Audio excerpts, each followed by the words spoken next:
Hey guys, uh, before we get started, let me introduce myself. I'm Rutvik and I'm a graduate student exploring programming language concepts and breaking them down in a simple, practical ways. So, we use programming languages all the time, but we don't often stop to ask why they behave the way they do. Why do some languages feel strict while others feel flexible? Why do certain bugs keep showing up no matter how careful we are? In this video, I want to step back and explain the ideas behind programming languages. No syntax, not memorization, but the design decisions that shape how software actually works. So, here's how we will approach this. We'll start with some basic foundations to understand where programming languages come from. Then we will look at core ideas like different programming paradigms, scoping, and functions. After that, we will talk about more advanced topics like closures, parameter passing, memory management, and concurrency. Finally, we will connect all of this to what it means to build reliable real-world software.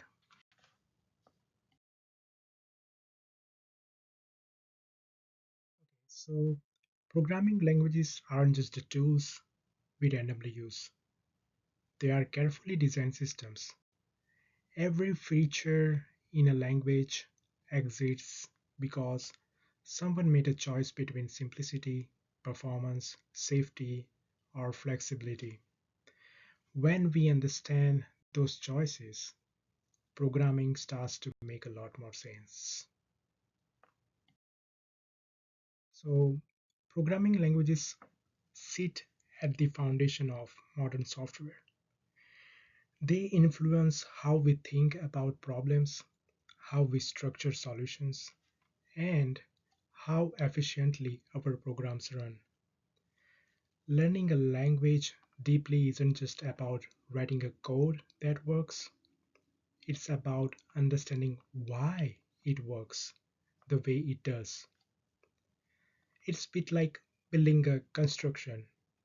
Two buildings may look similar, but if one is built with weak foundations, it won't last very long.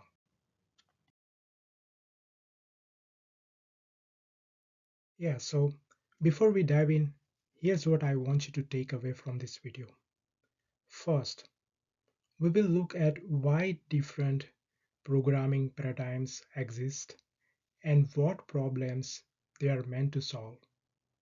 Then, we will talk about how programming languages handle things like variables and functions, including ideas like scoping and first-class functions, which often confuse people at first. And finally, we will connect these ideas to real software and see how language design decisions affect reliability, performance, and maintainability in practice. The goal here isn't to memorize definitions, but to build an intuition for how programming languages work under the hood.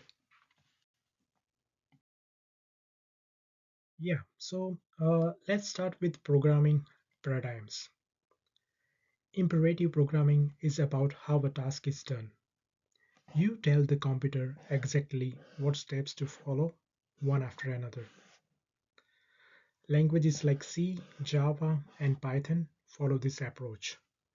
It's like giving someone very detailed directions for driving somewhere. Declarative programming focuses on what you want as the result. You describe the goal, and the system figures out the steps. SQL is a good example of this style. It's like telling a navigation app where you want to go without caring which roads it chooses.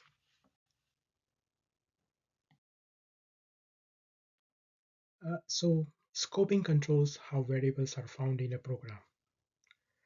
Lexical scoping means variables are resolved based on where they are written in the code. This makes programs easier to understand and reason about, which is why most modern languages are using it. Think of it like looking for something in a set of labeled folders.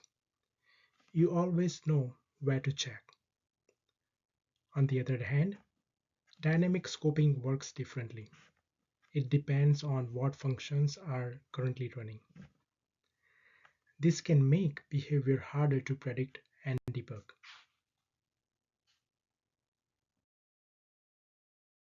So, some languages treat functions as first class citizens. That means you can store a function in a variable, pass it to another function, or return it as a result. It's like handling someone a tool instead of just explaining how to use the tool. This idea enables patterns like callbacks and event-driven programming, which are common in modern applications. A type system that defines how values are checked and validated. Static typing checks things before the program runs.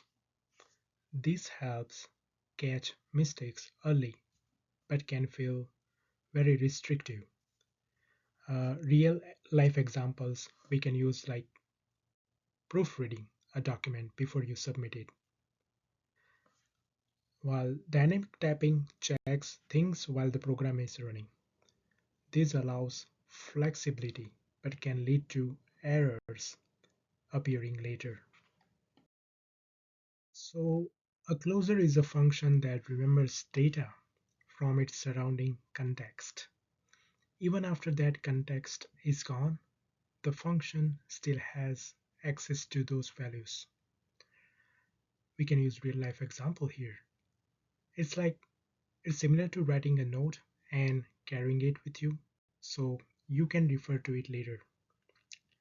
Closures are extremely useful, especially in asynchronous programming, but they need to be used carefully. When data is passed into a function, there are different ways to handle it. Call by value. It sends a copy of the data. Changes inside the function don't affect the original. Call by reference passes access to the original data. This is efficient but can cause unintended side effects. Real life example we can use here, it is the difference between lending someone a photocopy versus giving them the original document. Let's check this out. Operator overloading. That allows operators to behave differently depending on context. When used carefully, it makes code more readable. Lambda calculus provides the theoretical basis for functional programming, and garbage collection handles memory automatically, reducing errors but adding overhead. Concurrency is about managing multiple tasks at the same time. Parallelism is about doing multiple tasks at the same time. We can use real life example here, which is concurrency is switching between tasks. Parallelism is having multiple people working simultaneously. Both introduce challenges like race conditions and synchronization issues. So, in conclusion, I would like to say that all of these ideas come together when we build real systems. Understanding programming language principles helps us write software that is reliable, scalable, and easier to maintain over time. Programming languages are more than syntax and keywords. They represent decades of thinking about how humans and machines work together. When we understand these ideas, we become better programmers and better problem solvers.